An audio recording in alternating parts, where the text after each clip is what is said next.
नेपालमा निर्वाचन प्रणाली यति महँगो बन्दै गएको छ कि निर्वाचन खर्च धान्न नसक्ने अवस्था बुझेर जित्ने हैसियतमा रहेका सांसदहरू समेत प्रत्यक्ष चुनाव प्रणालीको बाटो छाडेर समानुपातिक प्रणालीमा जाने गरेका उदाहरण छन्।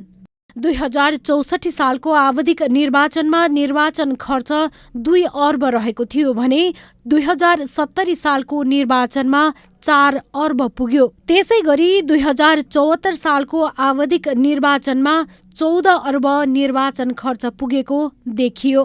तीनै तहका चुनावमा सांसद, नगर प्रमुख, उपप्रमुखदेखि तल्लो निकायसम्मका उम्मेद्वारले पार्टीगत र व्यक्तिगत हिसाबले मत पाउन बेहिसाबले खर्च गर्ने गरेका छन्। कतिपय उम्मेद्वारले 5 करोड भन्दा बढी खर्च गर्ने गरेको निर्वाचन पर्यवेक्षण गर्ने संस्थाहरूले बताउँदै आएका छन्। 2074 सालमा तीनै तहको निर्वाचन फरक फरक मितिमा गरी 3 चरणमा भएको थियो। दलहरू अहिले आगामी निर्वाचनको तयारीमा जुटिरहँदा तीनै तहको निर्वाचन एकै चरणमा गर्ने या चरणमा गर्ने भन्नेमा मतान्तर रहेको छ। 3 तहको निर्वाचन एकै चरणमा गर्दा उम्मेद्वारदेखि राज्यका निकायसम्म खर्चभार आधा कम हुने निश्चित छ।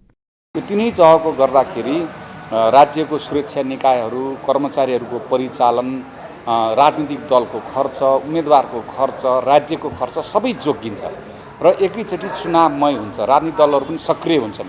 त्यसरी जाँदाखेरि सबैतिर फाइदा देखिन्छ। राज्यको उम्मेदवारको हेर्नु तपाईँ चाहिँ 100 रुपियाँ लाग्थ्यो भने तपाईँ 60 रुपियाँमा उम्किनुहुन्छ टोटल खर्च देशकै हेर्नुहुन्छ भने। हुन त निर्वाचन आयोगको नियमअनुसार प्रत्यक्षतर्फ प्रतिनिधि सभा सदस्यका उम्मेद्वारका लागि 25 लाख रुपैयाँको खर्च सीमा तोकिएको छ, तर त्यो नियम पालना गरेको देखिँदैन। दलका उम्मेद्वारलाई पार्टीबाट दिइने चुनाव खर्च बाहेक दलका प्रतिनिधि र उम्मेद्वारले गर्ने भोज भतेर, यातायात खर्च जोड्दा प्रति मतदाताको औसत खर्च 5,000 भन्दा बढी पुग्ने गरेको देखिन्छ। भड्किलो र खर्चिलो निर्वाचन प्रणालीलाई कम गर्न एकै चरणमा तीनै तहको निर्वाचन उपयुक्त विकल्पका रूपमा राखिएको छ, तर त्यो नेपालको हकमा तत्काल सम्भव नभएको दाबी निर्वाचन आयोगमै रहेर काम गरिसकेका पूर्व पदाधिकारी बताउँछन्। दलले उम्मेदवारले गरेका खर्च त अथाह छ, जसको लेखाजोखा नै छैन। हिसाब चाहिँ 15 लाख खर्च गर्न अधिकार दिएको छ र 10 लाख दिएको छ भने त्यसैको हिसाब किताबमा आउँछ त्यहाँ निर्वाचन आयोगमा। एकैचोटि गऱ्यो भने खर्च घट्छ भन्ने हो। हाम्रो क्षमता पनि हेर्नुपर्ने होला, हामीले व्यवस्थापन गर्ने क्षमता हेर्नु पर्ला। निर्वाचन कम खर्चिलो बनाउन एकै चरणमा गरिने निर्वाचनका लागि हालको प्रक्रिया, विधि, प्रणाली तीनवटै पक्षमा आमूल सुधार गर्नुपर्ने आवश्यकता छ।